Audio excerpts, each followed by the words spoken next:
Yeah, as mentioned, my name is Doug Madory. This is a talk about the internet impacts due to the war in Ukraine. So I got asked to give a talk here at the LINX conference about what we've been reporting on. We and others have been reporting on in the first couple of months from this conflict. So at the outset, I'd like to make a couple of caveats here. So we're trying to this presentation attempts to cover the impacts of the war on the internet connectivity in both Ukraine and Russia, and I'm going to try to cover a lot of topics, but I may not be comprehensive. There's some things that there's been a lot of things that have taken place, and if there's anything I've missed, please let me know at the. All right, and then finally, this is a humanitarian disaster here in this country. So as much as we have concern around internet connectivity, this is our industry, we have to acknowledge that the lives of thousands of people have been lost, and our thoughts go to their families. So for me personally, when I was in, we were winding up Nanog 84 in Austin, Texas. At that time, the Russian troops had amassed on the Ukraine's border. I started to get media inquiries to confirm DDoS attacks against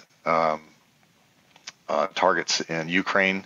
Specifically, we were seeing some of the banks. The Ukrainian army website was getting hit. We put these graphics out. I don't know if you can see them on Twitter and in the media to confirm that we were seeing these attacks begin. To be honest, the attacks have kind of continued to this day. I'm just not doing the play-by-play on those much anymore. Over the next week, there was a transition to more attacks against government entities. We saw the Parliament, Foreign Ministry, and Executive Cabinet getting hit with DDoS attacks. I am not a DDoS researcher myself. I know a lot of the guys that are, in talking to them, these attacks weren't novel. There's no new technology in use. They weren't necessarily record-breaking in size either, but they were effective at disrupting access in a lot of cases due to the lack of any kind of DDoS mitigation that was employed by a lot of these networks, at least at the time. Since then, there's been a lot of companies that have come in to step in and to try to defend a lot of the networks in Ukraine. And then it was on the 24th of February that the Russian army invaded Ukraine. And the first impact we saw, we only understood this days after the fact, but the first thing that took place there was a cyber attack against the ViaSat, the European satellite operator. This graphic on the right is from IOTA. This is the Internet Outage Detection Service. It's currently run out of Georgia Tech in the United States. It's a public tool. You can plug in an AS or geography and get internet measurement stats on it. They had a pretty good view in this graphic. The green line is BGP routes, which stay pretty stable. There's not much signal in the BGP space, but the blue line drops, which is the active measurements. So these are pings going into responding targets into this particular AS that was affected. From Kentik's aggregate net flow, we have a graphic that looks a little similar. Both of us look like the traffic drops to below 50% of what would be normally there. A couple days after the incident, Sentinel-1's, a security company, was involved in investigating this incident and confirmed that this was a case that satellite modems had been tricked into downloading updates from a compromised support server to run destructive malware and basically kill themselves. This network, as far as overall connectivity in Ukraine, was not critical, but it was one used by the Ukrainian government, probably known to the Russians, and this was later confirmed to be a Russian cyber attack. But as the fighting got going in February 25th, the first national outage that we picked up was It's one by Triolon, the national broadband operator. There was a fiber optic cable that was cut. There was a bunch of other damage that took place. Triolon also suffered a couple of cyber attacks. Again, we don't get a lot of details on what exactly constitutes these cyber attacks, other than we can see the impact of like the one on March 9th, where nationally the network dropped out for a couple of days, and until it finally came back. Then we also saw Ukraine Telecom, AS6849, also experienced several outages. This was, by our metrics, this is the 7th most popular traffic destination in Ukraine, after the mobile operators and the national broadband operators. But incumbents serve important roles in countries, and Ukraine's no exception. They are often the only option in rural areas for service, as well as carrying a large part of government connectivity. So there was a number of outages there. They also suffered a cyber attack that later, when the details, a week or two later, when the details of this, some more details came out, this particular attack was enabled by Russian soldiers taking custody of a Ukraine Telecom engineer in an area that they had recently taken over, and the rest they didn't elaborate into how, but that was how they took the incumbent down for about a day. So there were a number of kind of unprecedented things about this conflict in the cyberspace, if you will, and maybe the first one might be the Ukraine Minister of Digital Transformation, who's very active on social media, calling for a volunteer IT army of people who want to participate in this conflict. They can by attacking this list of 31 important Russian websites that were businesses, banks, and government entities. He called it Cyber War 1. He continues to call that. I think he's just sent something out in the last couple of days saying that this is continuing to be the World Cyber War 1. Can debate that, but we saw even prior to this call to action, we started to see a lot of DDoS attacks starting to target entities in Russia. So Kremlin.ru was taken out with a DDoS attack. In both cases, both .ru and .ua, both the CCTLDs for both countries were the target of a lot of attacks. There was no those networks are highly resilient, and there was no practical impact. These are just, as Kremlin.ru is, these are symbolic targets that are people are trying to get at. These prominent banks were targeted and have been subsequently.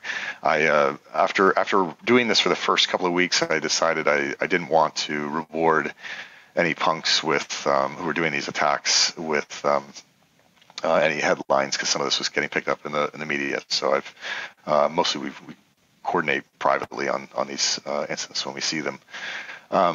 Russia started to take some evasive actions as to these attacks. There was a variety of things that took place. One was this one self-service e-government platform hosted at AS196-747. It got transit through Rostelecom, and Rostelecom stopped announcing their routes to its peers and transit providers.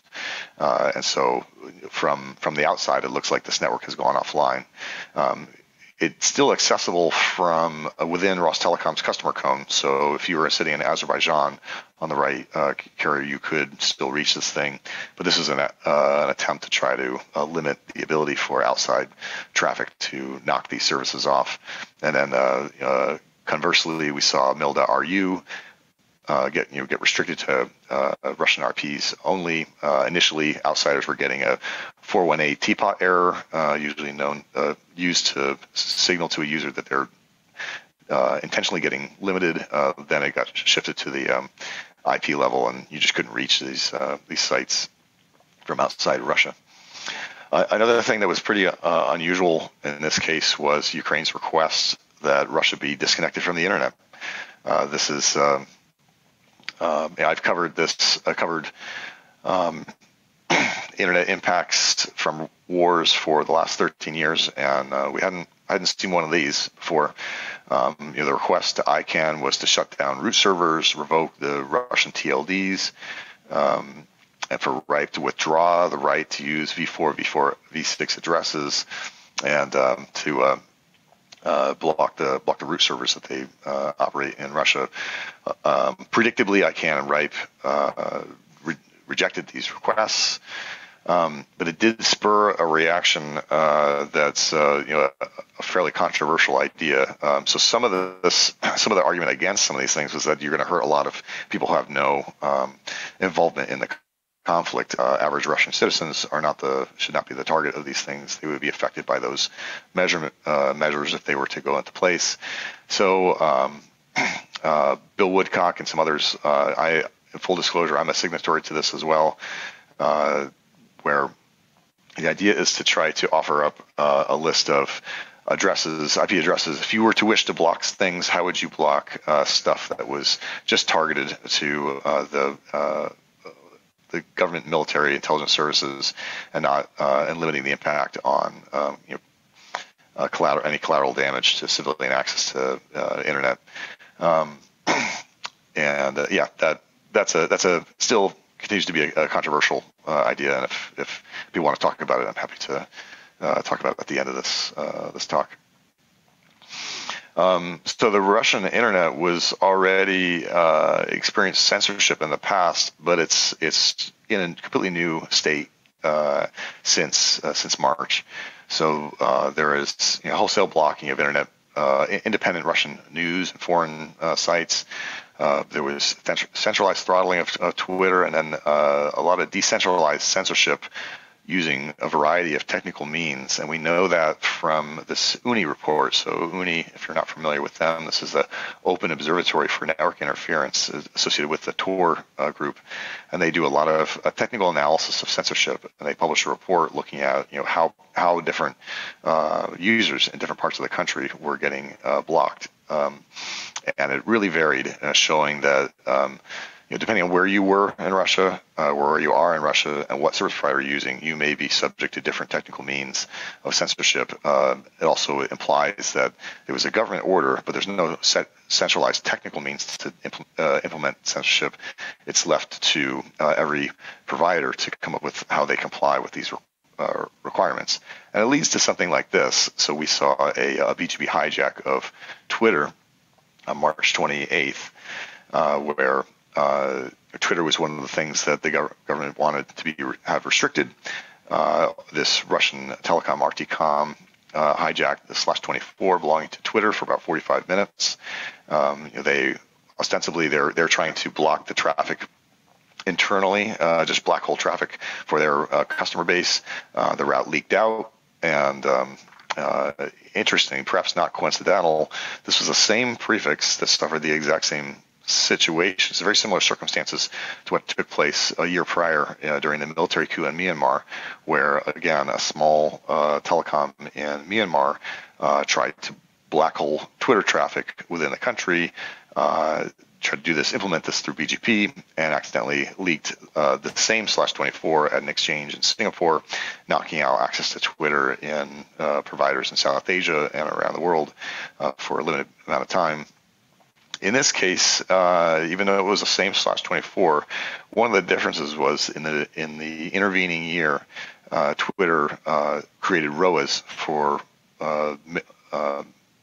most or all of their routes, including this one. And so this enabled other networks, when they would receive that Russian hijack route, to drop it, knowing that this would be evaluated as invalid. But so let's see. And then another thing that I hadn't seen before, and maybe we won't see it again, but we caught wind in early March of Russia notifying customers cogent notifying customers in Russia that they were going to have their service terminated the following day due to the invasion of Ukraine. The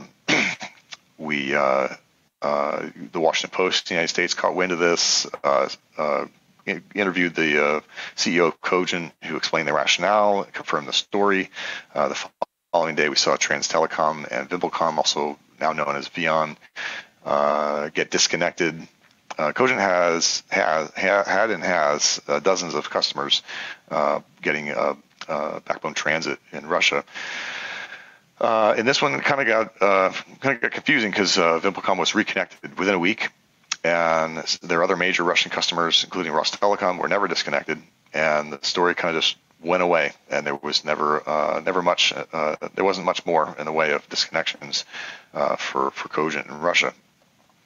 And then, on the heels of the Cogent story, lululemon put out a similar statement saying that life's taken a turn in Russia and Lumen's no longer able to operate there. At the same time, they said that their services are small, as is their physical presence, but they're immediately taking steps to stop business in the region.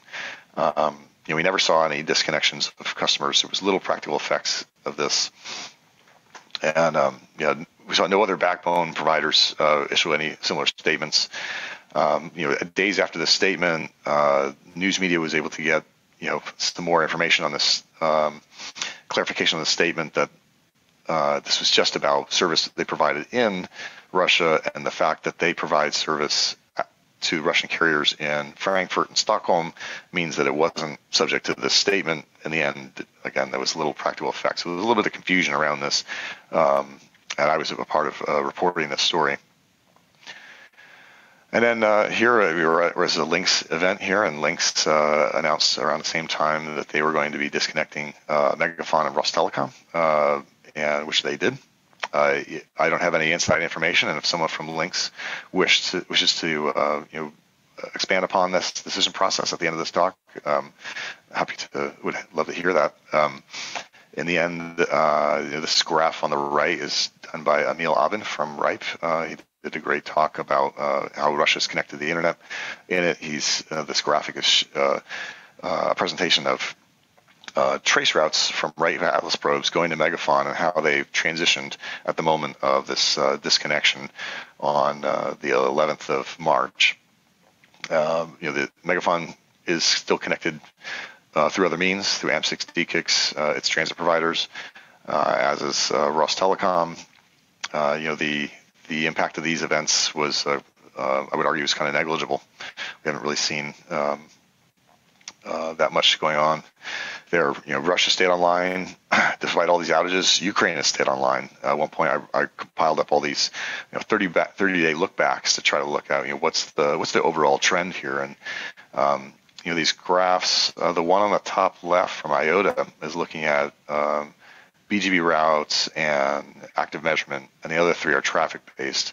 So in the top left, we see a little bit of decline in the routes, but for the most part, the routes stayed up.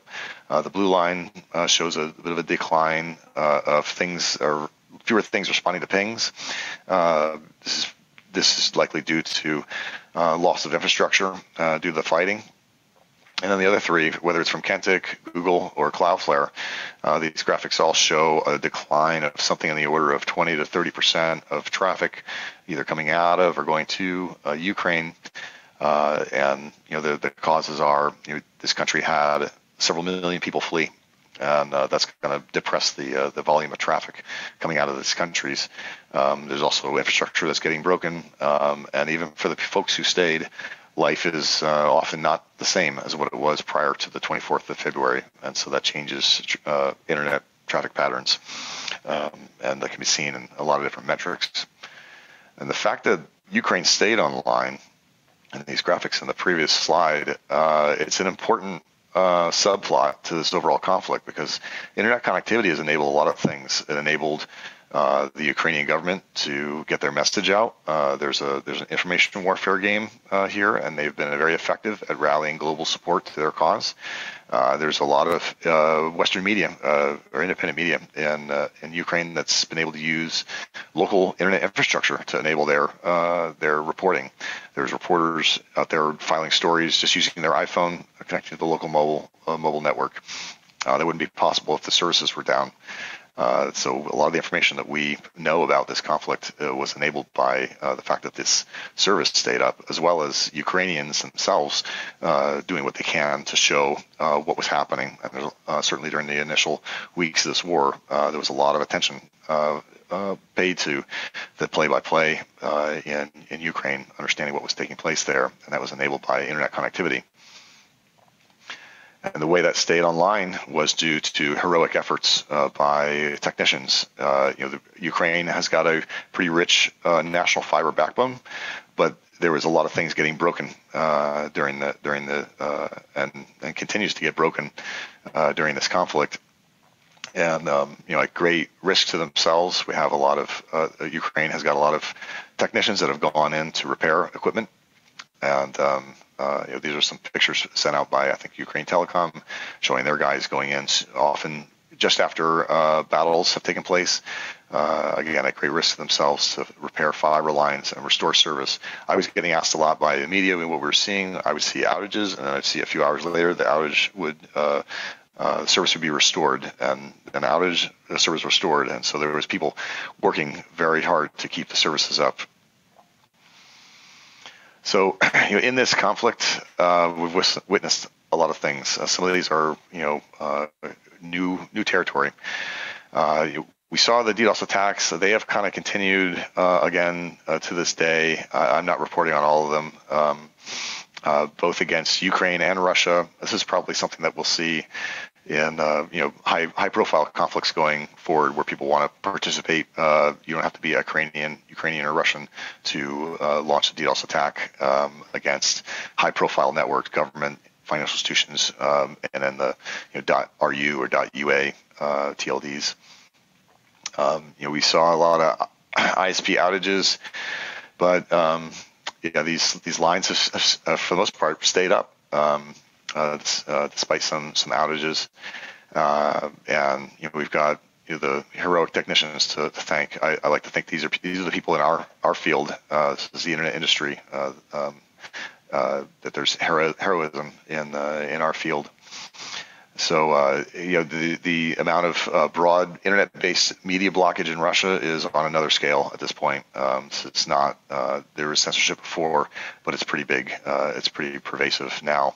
We have backbone carriers announced that they're departing, not really have any effect. LINX was another entity that disconnected Russian carriers, and then they had this request to have one country disconnected from another from the internet.